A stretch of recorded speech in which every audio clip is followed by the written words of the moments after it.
The years after leaving prison hadn't exactly gone perfectly for Adolf Hitler. He had trouble reintegrating and getting into the swing of things at first, but this wasn't his biggest issue. The nation had completely changed during his months in a cell. The inflation that had completely crippled Germany was now being resolved, and conditions weren't nearly as bad. It goes without saying that extremist parties don't do quite so well in times of stability. Regardless, Hitler set about laying the groundwork for the future, and he was busy building what was essentially a state within a state. The National Socialists had every base covered, and they had a man for everything, so when they somehow came to power in the future, they would be ready. Over the years between his release and 1928, he had resolved an issue that could have easily led to the death of the party. Gregor Strasser and his secretary, Joseph Goebbels, in the north of Germany had been pushing for a kind of national Bolshevism rather than national socialism. In their plans included such extreme acts as the total abolition of private property and a huge class struggle. Obviously, Hitler's vision of class unity didn't mix well with this at all. He won over Goebbels to his cause, and at the Bamberg conference made it clear that he was the leader, and this potential split was to stop.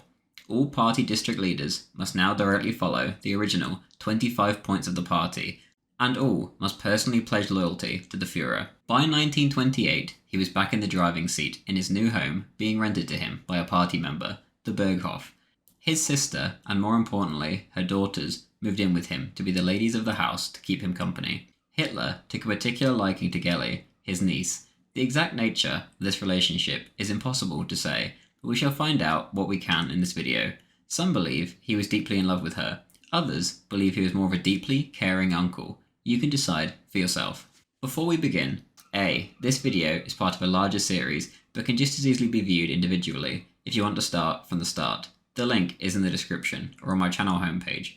B. This video is by its very nature controversial because it's about Adolf Hitler. Obviously, I will express no views of my own in this video, and this is purely a historical work, so please use common sense. And most importantly, C.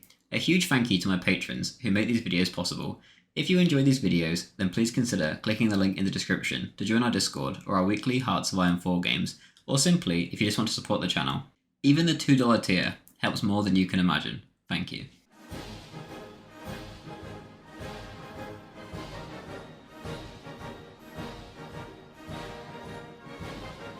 In 1928, after the recent defeat in the elections, two men, most of all, had not lost faith. These were Adolf Hitler himself and the new rising star in the Nazi Party, Joseph Goebbels. He reached out to the working classes, especially those who had voted leftist.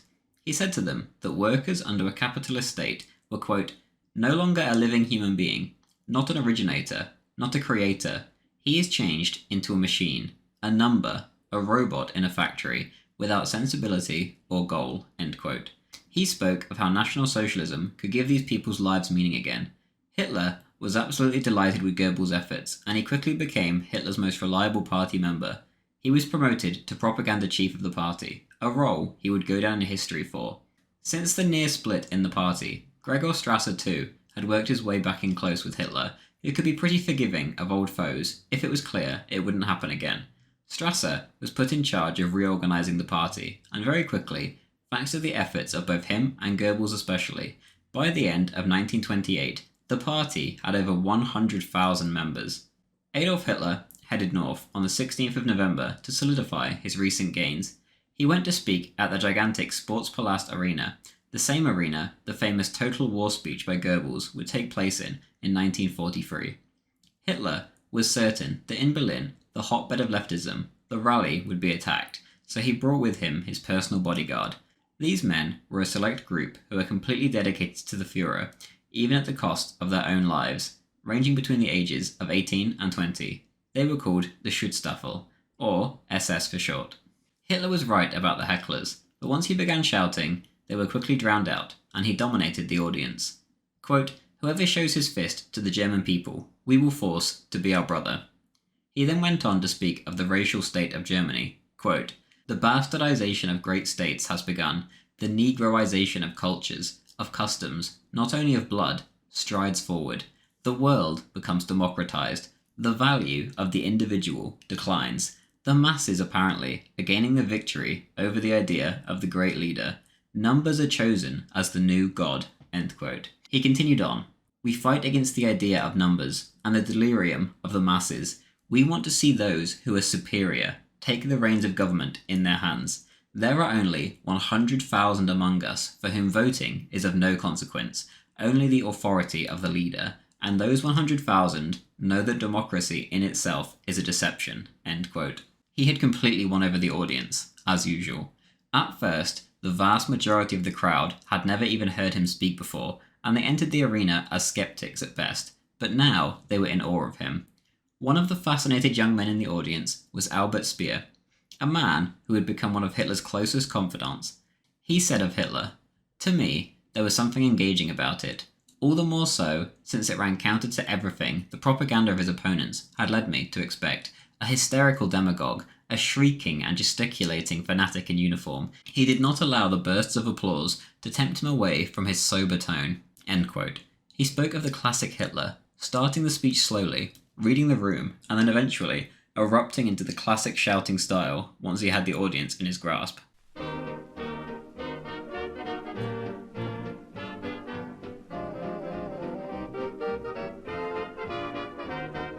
It wasn't only the working classes Hitler was targeting, however. He had won over the militant veterans and capitalistic businessmen too. He knew full well that getting into power would be 10 times harder without them. He publicly joined with the Stahlheim, a rabidly nationalistic veterans association, and also with Alfred Hugenberg, Germany's biggest film and press lord, but more importantly, leader of the right-wing German National People's Party, against the new American formula for paying reparations, the Young Plan. In the meantime, the party was enjoying their new relationship of convenience with big industry. Hitler brought the Barlow Palace, a 3-story building on the Briennerstrasse, as the party headquarters. This would be known as the Brown House. Hitler moved himself from his tiny little apartment to one of the most fashionable sections of Berlin across the river. He took a 9-room apartment covering the entire second floor of a building. He brought along his previous landlady and her mother from his previous residence. Adolf's sister, Angela, remained in charge of the Berghof in the Bavarian mountains, but allowed her daughter, Gelly, to come and live in a room in her uncle's new apartment. Here, they would immediately begin to spend a lot of time together, and were often seen out together at the theatre or at his favourite table in the Café Heck, where he visited frequently. For hours, he would be dragged around with her, shopping, no matter how much he hated it. He confessed to his photographer, Hoffman, quote, how he hated it when Gelly tried on hats or shoes, or inspected bale after bale of material, engaging the shop girl in earnest conversation for half an hour or more, and then, finding nothing that suited her, walked out of the shop, end quote. Adolf knew this would happen every time, but ultimately took her to these places wherever she pleased regardless. At the same time as whizzing her around to all these places, however, he maintained his role as the father figure in Gelly's life. Gelly's actual father had died when she was just 2, at the age of 31. Her social life was restricted by Hitler so that she wouldn't get herself into trouble. She nagged and nagged Uncle Adolf to go to events, and even when he did allow her, like in the case of a Shrove-Tide Bull, it was under rigid conditions. She had 2 escorts, and they were to bring her back at 11 p.m. Hoffman, one of the escorts, warned Hitler that restrictions like this were making her incredibly unhappy, but Hitler simply replied that it was his duty to watch over his niece and keep her out of trouble. He said, quote, I am quite determined to see that she does not fall into the hands of some unworthy adventurer or swindler. Hitler met a similar girl at the same time as this, who worked in Hoffman's photo shop. Her name was Ava Braun, and one day she would become Ava Hitler. She was a pretty 17-year-old girl who was the daughter of a teacher and a modern girl, much like Gelly. She preferred jazz to opera and American musical comedies to dramas. One teacher recalled, quote, she was a terror, it's true, the troublemaker of the class, but she was intelligent and quick to seize the essential aspects of a subject, and she was capable of independent thought, end quote. They met on a Friday afternoon in early October. Ava was up on a ladder, reaching for some files on top of a cupboard. She later recalled to her sister, at that moment, the boss came in, accompanied by a man with a funny moustache, a light-coloured English-style overcoat, and a big felt hat in his hand. They both sat down on the other side of the room, opposite me, end quote. She sensed immediately that Hitler was checking her out. After she climbed down, Hoffman introduced them to each other, and a few minutes later, they were all sitting down drinking beer and eating sausages. She remembers, I was starving. I gobbled my sausage and had a sip of beer for politeness' sake. The elderly gentleman was paying me compliments. We talked about music and a play, as I remember, with him devouring me with his eyes all the time. Then, as it was getting late, I rushed off. I refused his offer of a lift in his Mercedes. Just think what Popper's reaction would have been." End quote.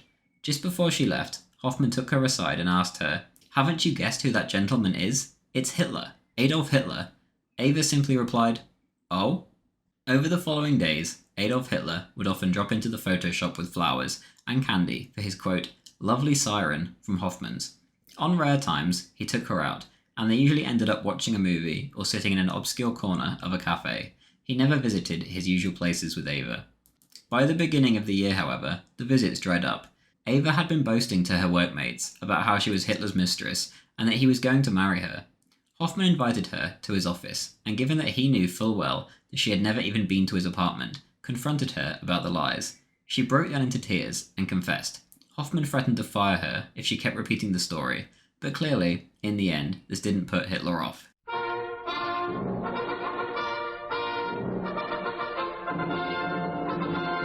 In late 1929, there was a plebiscite held regarding the Young Plan. The results were shattering for Hitler and his allies. They needed 21 million votes to defeat the measure, but only got less than 6 million. Many were saying that Hitler's career was going nowhere. The British ambassador to Berlin at the time wrote that he had been, quote, "fading into oblivion ever since 1924. Those calling that it was over for Hitler, however, were essentially shorting his stock at the bottom. The year was 1930, and from here on out, Hitler's star would grow only brighter. An incredible propaganda victory came almost immediately. One of Hitler's most fanatical brown shirts, a 21-year-old boy named Horst Wessel, was murdered. Wessel and his girlfriend had moved into an apartment, but ended up falling out with the landlady. In an effort to evict them, she turned to some communist friends of hers. Once they realised that Wessel was an SA member, however, they simply walked up to the door and shot him dead. The opposite sides immediately began a propaganda war. The communists claimed that Wessel was a pimp and his girlfriend a prostitute. Goebbels, on the other hand, worked his magic. Quote, "Leaving mother and home, he took to living among those who scorned and spit on him. Out there, in a proletarian section, in a tenement attic, he proceeded to build his youthful, modest life, a socialist Christ, one who appealed to others through his deeds." End quote. Then, whilst Horst lay dying in the hospital, Goebbels went on to play a poem that he had written called "Raise High the Flag" at the end of a party meeting in the Sportspalast. It went, "The banners flutter, the drums roll, the fifes rejoice, and from millions of throats resounds the hymn of the German Revolution, raise high the flag." On the 23rd of February, Wessel died. His spirit had risen, in order to live on in all of us, proclaimed Goebbels. Then, an extravagant funeral was arranged, with Hitler delivering the final speech. In the end, Hitler was persuaded not to attend due to safety concerns in Red Berlin, and the funeral went on without him. Goering, the one who had persuaded Hitler not to go, was proven right, as the funeral turned into a battleground. Communists arrived and began to attack the mourners. Goebbels couldn't have asked for a better propaganda coup. As they stood there, laying young Horst into his grave, stones were being pelted at them and landing in the hole. He later said, quote, "There went up outside the gates the depraved cry of the subhuman. The departed, still with us, raised his weary hand and beckoned into the shimmering distance. Forward, over the graves, at the end of the road lies Germany." In the end, Wessel would go down as the biggest martyr of the National Socialist cause, at least until someone else's death in 1945. A song he had written became at first the anthem of the NSDAP, and then, as soon as the party came to power, it was the official co-national anthem of Germany. It is simply known as the Horst Wessel song. 2 months after Wessel's funeral, a new crisis arose in the party. Once again, it was the Strasser brothers. This time, Otto. Otto Strasser had taken over his brother's newspapers since Gregor was now in Munich. Whilst officially meant to be National Socialist newspapers, this was only the case in name only. Otto used them to pump out views that were completely at odds with Hitler's. In April 1920, Otto supported a Saxon metal workers' strike against Hitler's wishes, and industrialists who had been backing Hitler were furious. If Hitler wanted more subsidies, he had to crack down on Otto. Hitler tried threats at first, but these failed, and eventually the two ended up meeting at a Berlin hotel. After 7 hours of debate, all it did was reveal their differences and widen the split. Otto was furious that Hitler was following the Benito Mussolini line and dealing with industrialists. Hitler returned to Munich privately furious, but publicly tried to ignore the issue. Quietly, he began to expel those from the party who were contributing to the rogue newspapers. Then, in June, he gave Goebbels instructions to purge Otto and his men from the party. He said, "The National Socialist Party, as long as I lead it, will not be a debating club for rootless men of letters and chaotic salon Bolshevists, but will remain what it is today, an organisation of discipline, created not for doctrinaire foolishness or political Vandervogel, but dedicated to fight for the future of Germany, in which class distinction will be broken and a new German people will decide its own destiny." End quote. Within a few weeks, the party was being cleaned up. Otto called for a general exodus of socialists in the party, and only 24 others joined him. Even his brother, Gregor, rejected him, signing a declaration that he was dedicated to Adolf Hitler and submitted to his leadership. With the elections coming up in September of that year, Adolf Hitler was in good shape.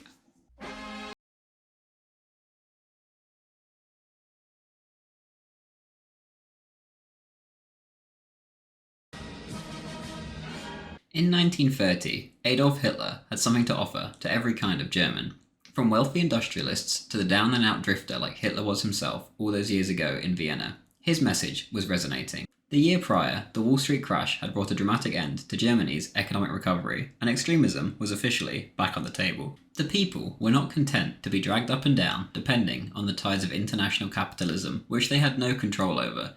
The German wanted Germany to be dependent on itself, not New York and London.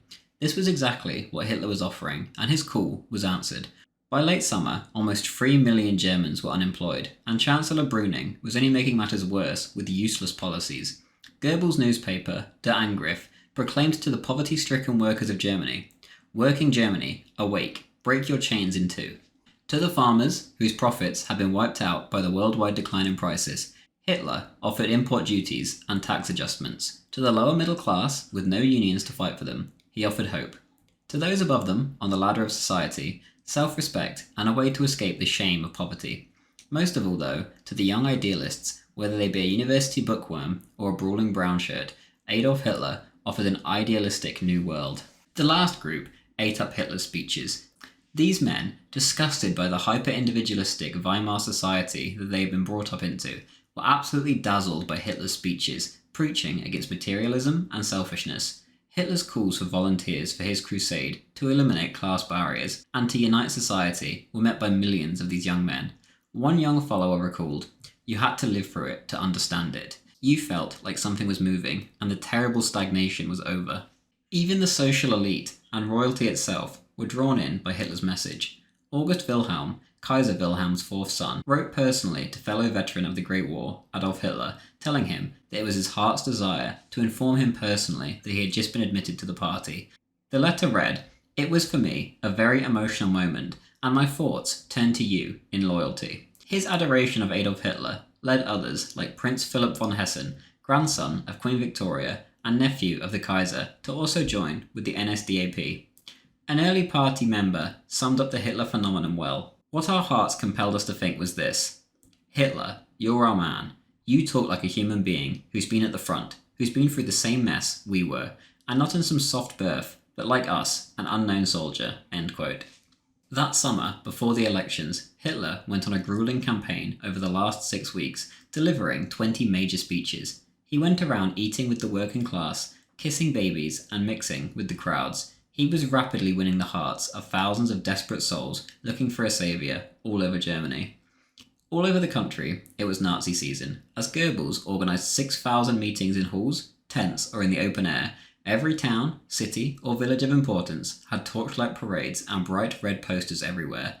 The Nazi newspapers blanketed the country with special campaign editions. Millions of copies were pumped out all over Germany. Those that couldn't be sold were given away.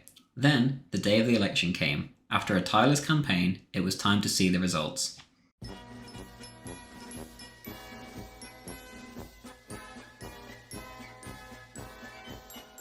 All over the country, long lines queued up outside of polling places, and a record 35 million ballots ended up being cast, 4 million more than in 1928. Hitler and his followers were not disappointed, and they were duly rewarded for their hard work.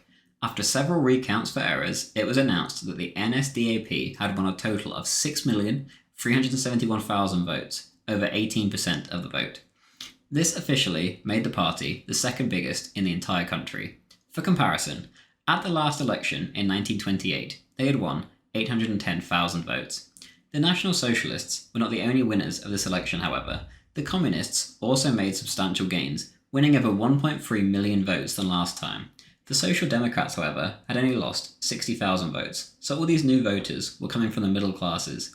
The biggest gains for the NSDAP also came from farmers and the lower middle class in the more rural areas, and also especially Protestant areas in the north. He truly was becoming, or rather had become, a nationwide phenomena, and things would never ever be the same again. Hitler knew his final victory was inevitable, and he would be in power. Just after the elections, he immediately called up his close associate, Ernst Hanfstaengl, and asked him if he would take over the post of foreign press chief of the party. He followed up his proposition by saying, "Great things are before us. In a few months, or at the most in a couple of years, we must irresistibly sweep to power. You have all the connections and could render us a great service." End quote. Upon accepting this position, Hanfstaengl was immediately bombarded by foreign correspondents wishing to interview Hitler. Hitler was no longer speaking as another figure from one of the Reich's many parties. He was now the leader of the second biggest party in the entire country, and his words about revoking the Versailles Treaty and the Young Plan were reaching foreign ears and being taken seriously. On the 13th of October, the 107 Nazi deputies marched into their first session of the Reichstag, all wearing brown shirts. Each one of them answered the roll call with a resounding, "Present, Heil Hitler."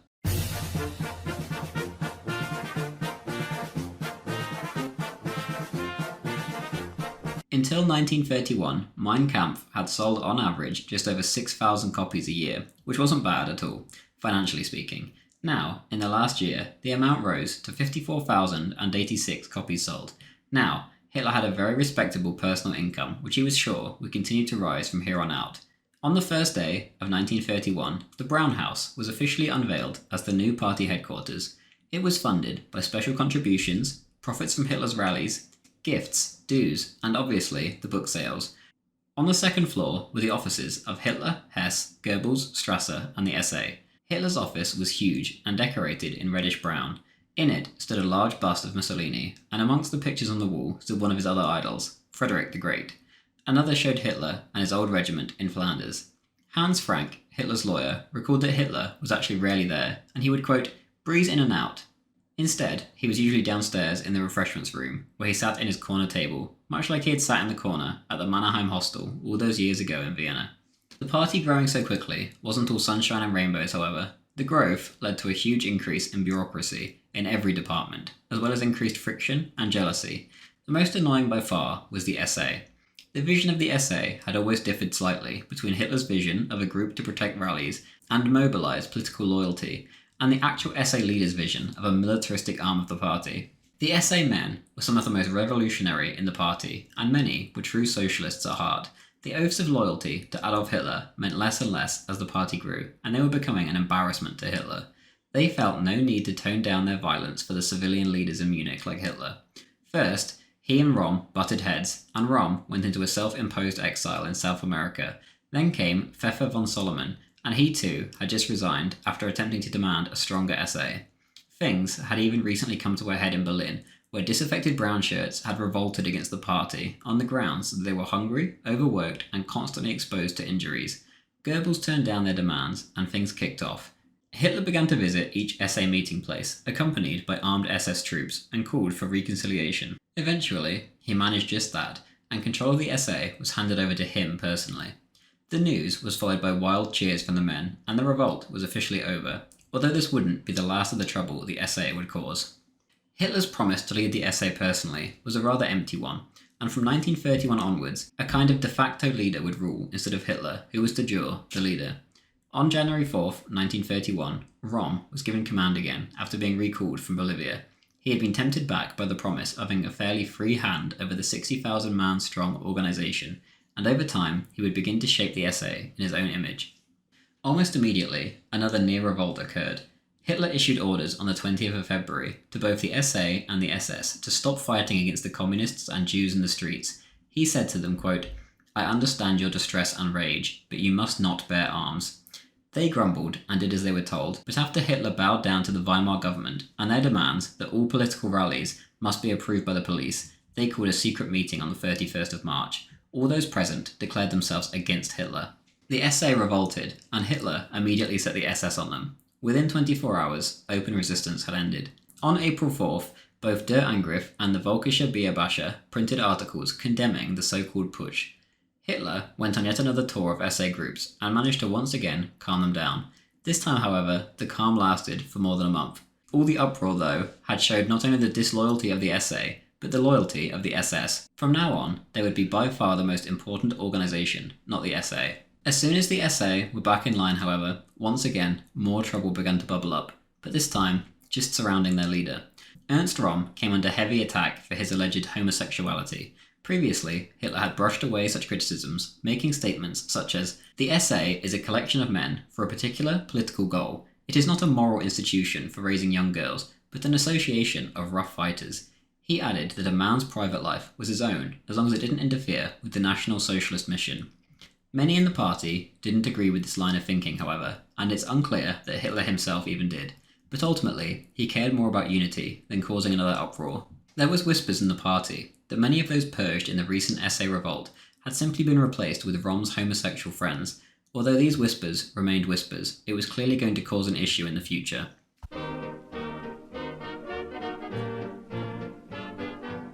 Hitler spent the summer of 1931 consolidating the NSDAP. Now that it was the second biggest party in the country, he had a lot of work to do. The party and work, however, wasn't the only thing on his mind. A personal crisis had arisen, which would have terrible consequences. Hitler learned that Emil Maurice, his chauffeur and one of his oldest friends, was secretly engaged to his niece. Maurice had been embarrassed for a long time about his forbidden love, but eventually felt the need to come clean and confess to Hitler.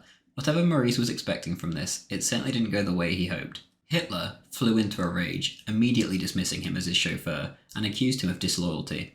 Most around Hitler were convinced that this is simply him acting as a concerned relative. His affection was that of a father, said his housekeeper, Annie Winter, years later. He was only concerned with her welfare. Gellie was a flighty girl who tried to seduce everybody, including Hitler, and he merely wanted to protect her. How you view Gellie's life with Hitler depends on your worldview.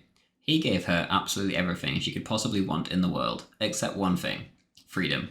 Everywhere she went, she had an escort. Even at her singing lessons, she would complain to a relative that life was hard and lonely.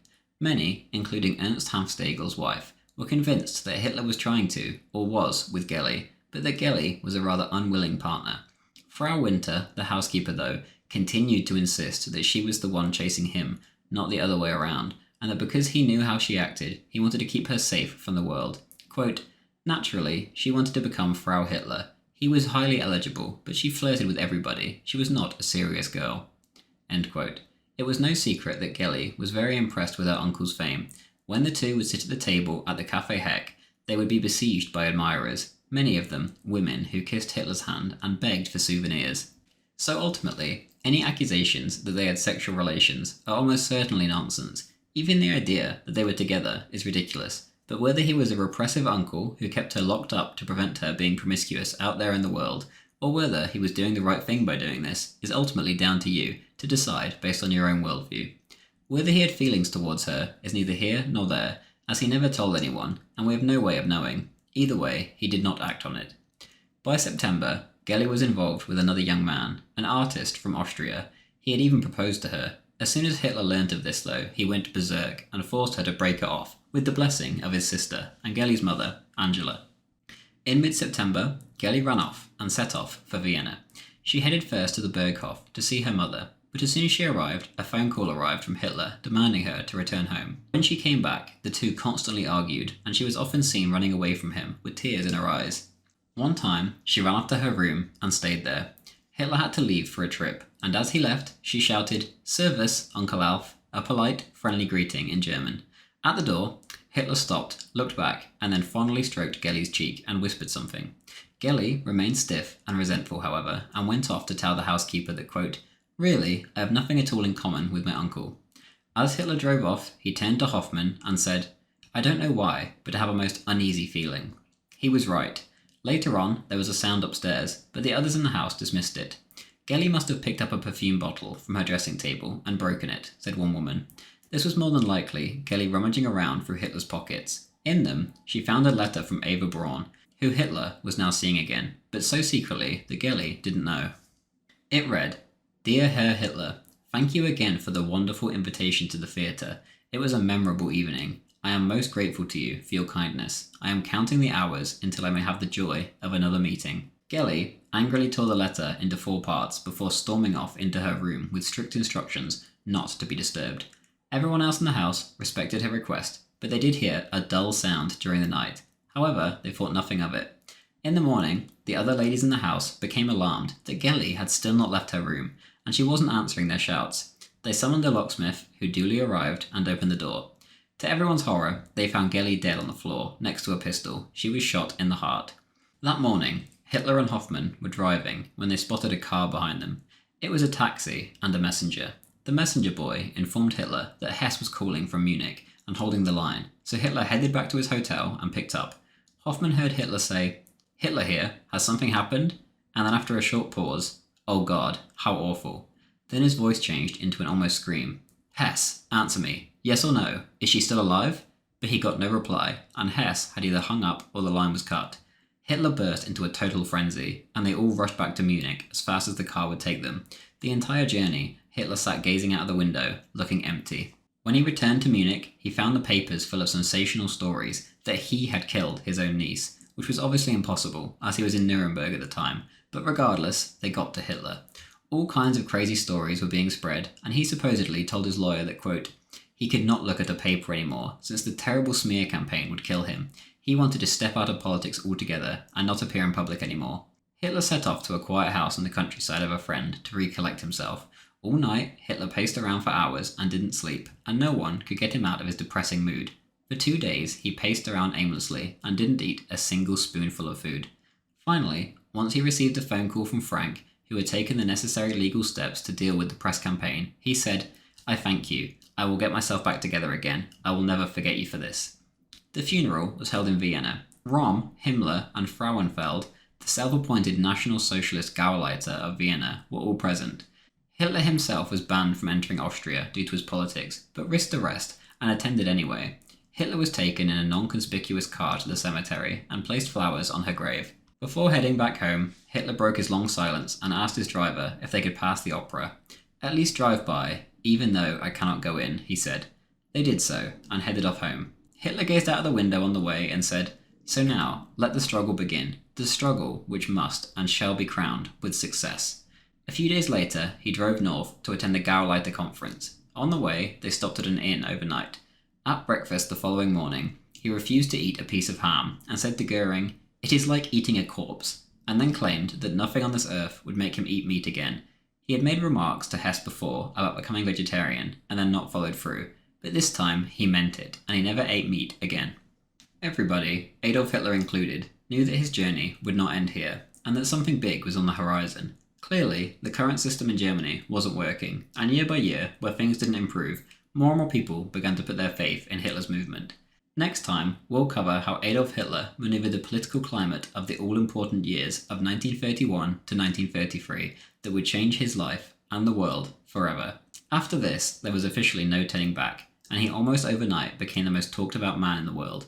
Thank you very much for watching. If you watched this far, then please do leave a like and comment, as it helps get the video out there immensely.